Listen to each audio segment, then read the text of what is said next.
WBSSC group C এবং group D এক্সামকে কেন্দ্র করে আমরা important exam oriented math practice set শুরু করেছি, যার আজকে পঞ্চম দিন। অলরেডি 4টা সেট আমরা কমপ্লিট করে ফেলেছি। যারা সেই সেটগুলো দেখোনি তোমরা চাইলে কিন্তু সেগুলো প্লেলিস্ট থেকে দেখে নিতে পারো।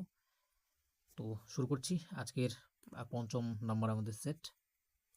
প্রথম কোশ্চেন আমাদের রয়েছে, একটি স্টিমার 26 ঘন্টায় নদীর প্রতিকূলে 65 কিমি এবং অনুকূলে 91 কিমি যায়। এটি 6 ঘন্টার মধ্যে নদীর প্রতিকূলে 15 কিমি এবং অনুকূলে 21 কিমি যাবে। নদীর প্রতিকূলে 95 কিমি এবং 133 কিমি যেতে কত সময় লাগবে, এটা আমাদের বের করতে বলেছে। বেসিকভাবে করতে গেলে এই অঙ্কটা প্রায় তোমাদের বলতে পারো 4 থেকে 5 মিনিট সময় লেগে যাবে। ঠিক আছে, তো শর্ট ট্রিক কীভাবে করতে পারি আমরা এটাকে, শর্ট ট্রিক আমি দুটো দেখাবো। আমি ফার্স্টটা দেখাচ্ছি। দেখো, প্রতিকূলে যেহেতু বলেছে, আমরা দুদিকে মানে ডিস্টেন্সগুলো লিখে নেব। ডিস্টেন্সগুলো একদিকে লিখবো এবং ইকুয়াল করে দেবো আমরা সময়টার সঙ্গে এই ক্ষেত্রে। ঠিক আছে, এই টাইপটা এইভাবে এই শর্টের মাধ্যমে আমি তোমাদের এটা দেখাচ্ছি। আর একটা দেখাচ্ছি, সেটা যদি ভালো লাগে সেটা তোমরা অ্যাপ্লাই করবে। তাহলে প্রতিকূলে বলতে আপ স্ট্রিম এবং ডাউন স্ট্রিম, এখানে সমান সমান টাইম। তো 65 কিমি হচ্ছে প্রতিকূলে বলেছে এবং অনুকূলে বলেছে 91 কিমি, যেক্ষেত্রে সময়টা কত লাগছে, সময়টা কিন্তু 26 কিমি লাগছে। দেখো, প্রত্যেকটা কিন্তু 13-র মাল্টিপল আমরা এখানে দেখতে পাচ্ছি। তো কাজ করতে পারি, প্রত্যেকটা 13 দিয়ে ভাগ করি। তাহলে 13 দিয়ে যদি ভাগ করি প্রত্যেকটাকে কত পাবো এখানে, তাহলে প্রত্যেকটাতে এখানে হচ্ছে তোমার 5 13 65 মানে 5, 7 13 91 হয়, 13 দুগুণে 26। ওকে, নেক্সট এখানে দেখো, এই যে পরের আমাদের এখানে লাইনটা দিয়েছে, এই লাইনটা কিন্তু আমাদের কোনো কাজে লাগবে না। ঠিক আছে, আমরা ডিরেক্ট কিন্তু এটা দিয়ে একদম ডিরেক্টলি আমরা কিন্তু পেয়ে যাবো। এটাকে আমরা এর সমানে লিখে নেব একইভাবে 95 অ্যান্ড হচ্ছে এখানে 133। তাহলে এখানে আমাদের কত পাবো সেটাই তো। তাহলে দেখো, এটা কিন্তু কতর মাল্টিপল, 19-এর মাল্টিপল, এটাও কিন্তু 19-এর। ওকে, তাহলে এটাও নিশ্চয়ই 19-এর হবে। তাহলে 19 দিয়ে যদি করে কত হবে, 38। তাহলে দেখো, এখানেও যেভাবে আমরা করলাম, উপরে যে মানে বলা যায় যে রুলটা ফলো হয়েছে, ঠিক সেমভাবে কিন্তু নিজের রুলটাও কিন্তু ফলো করে আমরা কিন্তু এখানে কিন্তু পেয়ে গেলাম 38 ঘন্টা কিন্তু আমাদের সময় এখানে আমরা পেয়ে গেলাম। এটাই হচ্ছে সঠিক উত্তর। তো এই পদ্ধতিটা যদি তোমাদের ভালো লাগে করতে পারো। ঠিক আছে, আরেকটা শর্ট প্রসেস আমি বলছি, তো সেক্ষেত্রেও তোমাদের কিন্তু একটা বিষয় মাথায় রাখতে হবে কীভাবে করতে পারো। দেখো, একটু বড় হবে ভিডিওটা, এক্ষেত্রে কিছু করার নেই, দুটো প্রসেস যেহেতু বলছি। দেখো, তাহলে 70 প্রতিকূলে আমি বললাম স্পিড অফ ডাউন স্ট্রিম, তাহলে 65 কিমি, যেটা হচ্ছে 26 ঘন্টা যাচ্ছে, এটা যদি ভাগ করো কত পাবে, 2.5 পাবে। এটা কী হবে, কিমি পার আওয়ার, এটা একটা পাচ্ছ তোমরা। এবার অনুকূলে 91 কিমি, যেটাও 26 ঘন্টায় বলছে, তাহলে এটার যে তোমরা স্পিড পাবে সেটা হচ্ছে 3.5 কিমি পার আওয়ার। ঠিক আছে, তাহলে একটা হচ্ছে 2.5, এটা হচ্ছে 3.5 এটা। এবারে যদি তোমরা পরেরটাও চেক করো, যে পরেরটাও তো প্রতিকূলে দেওয়া রয়েছে, SU মানে প্রতিকূল, মানে আপ স্ট্রিম, সরি এখানে ভুল হয়েছে, আপ স্ট্রিম, এটা ডাউন স্ট্রিম হবে। তাহলে SU যদি হয়, যেটা হচ্ছে 15/6, এটাও যদি করো 2.5 আসবে এবং পরেরটাও 3.5 আসবে এই কোশ্চেন করলে। তাহলে পরেরটা করার কোনো সেন্স হয় না, যেহেতু একই বিষয় আসবে।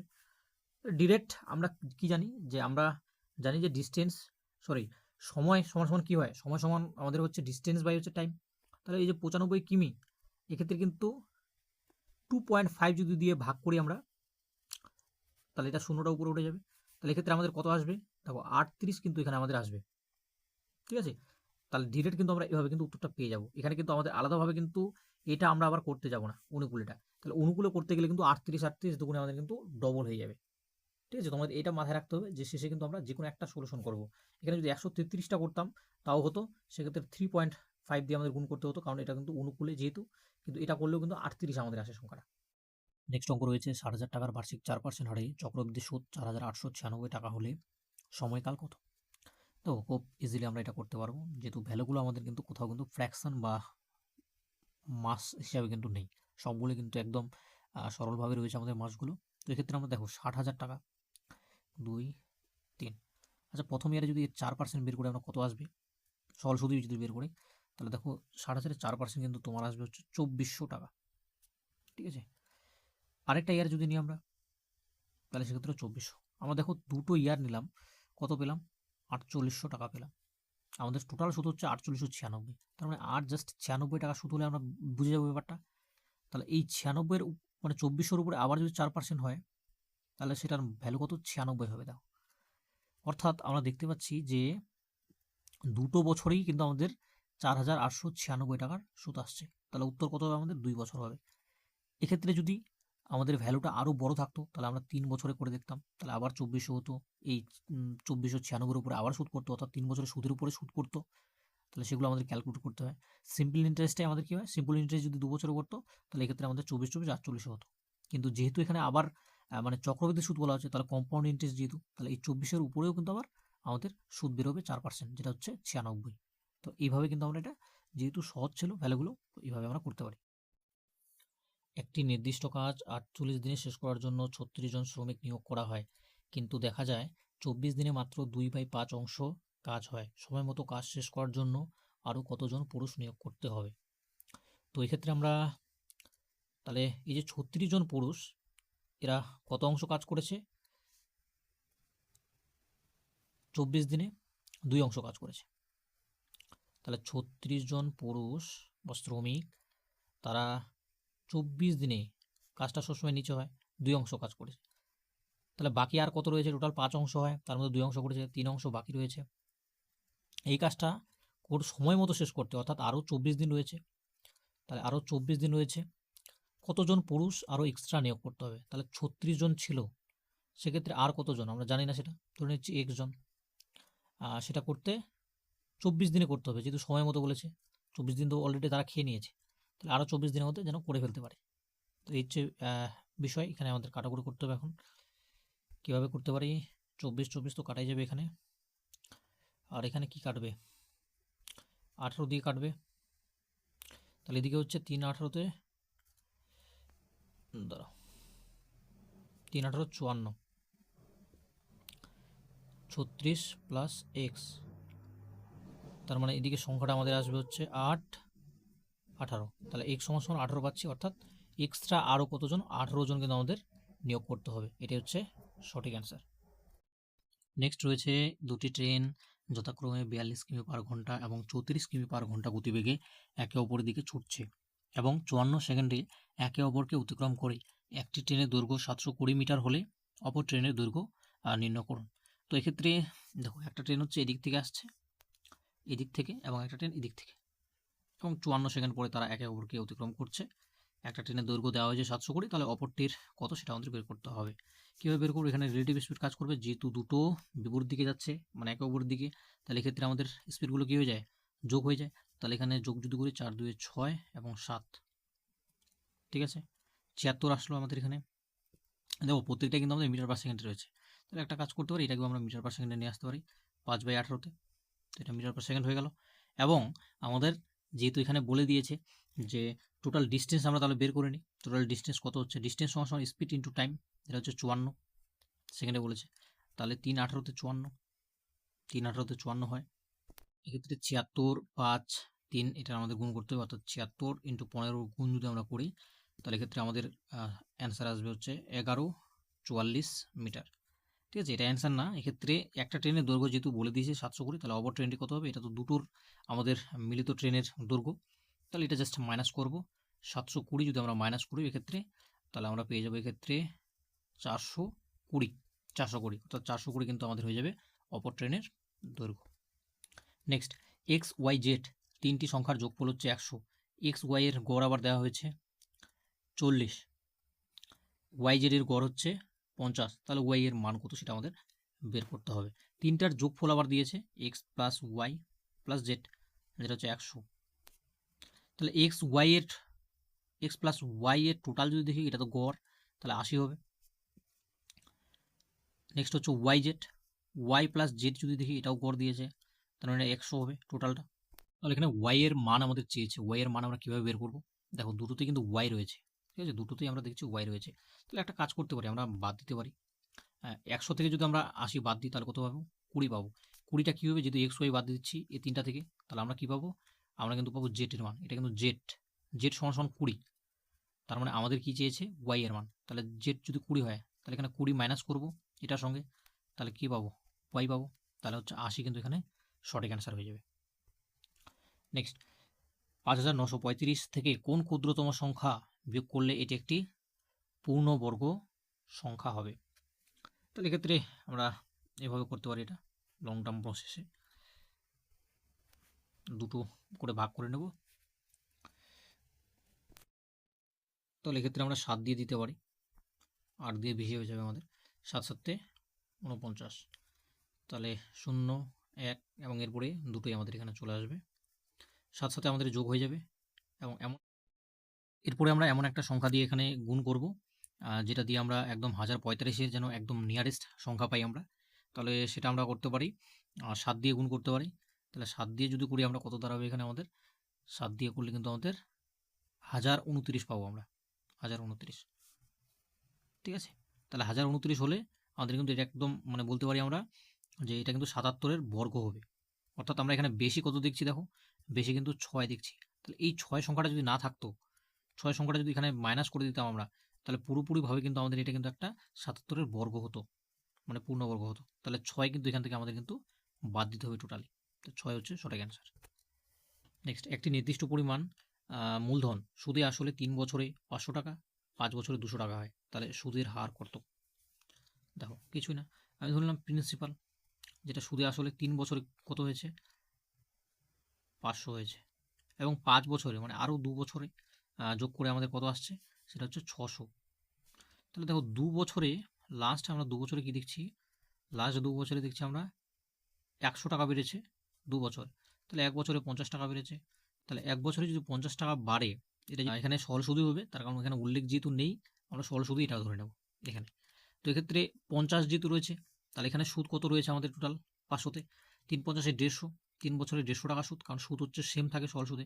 তাহলে 500 থেকে যদি 150 মাইনাস করি আমরা, তাহলে সেটা কত পাবো, 350 পাবো, যেটা কিন্তু আমাদের প্রিন্সিপাল বলতে পারি, কারণ 3 বছরে তারপর ডিরেক্টলি আমরা জাম্প নিয়েছি, তাহলে এটা কিন্তু মূলধন।